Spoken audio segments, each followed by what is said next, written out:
Väčšinou ľudia majú ten názor, však mi nič není, však sa dobre cítim, no akurát som troška tučný, fajčím, občas si vypijem, takže na čo mám chodiť. Ak sú vám tieto slová známe, rozhodne neblahoželáme. Patríte totiž k väčšine Slovákov, ktorá preventívne zdravotné prehliadky jednoducho ignoruje.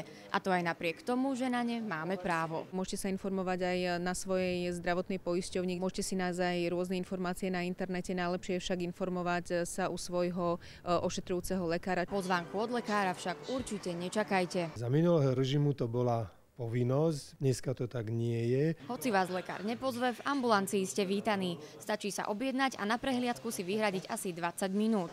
Aj čas je však jedným z dôvodov, prečo tak ľudia nerobia. Nemajú čas, dneska je troška tá doba taká hektická. Niektorí sa aj boja, aby náhodou sa im tam dačo zle nenašlo. Niektorí o tom nevedia a niektorí stále žijú v tom, že my ich budeme volať. Nechodím. Lebo sa mi nechce. A preto som na to aj doplatila. Kým neboli nič, tak hovorím, že radšej nie. To iba keď som chorá idem. Opačný postoj máme len v prípade zubára. Preventívne prehliadky sú u neho najnavštevovanejšie vďaka zákonu, podľa ktorého ak v jednom roku prehliadku neabsolvujete, v nasledujúcom si ju platíte z vlastného vrecka. A tak sa zdá, že nie strach o zdravie, ale vlastnú peňaženku dokáže ľudí dotlačiť do ambulancií.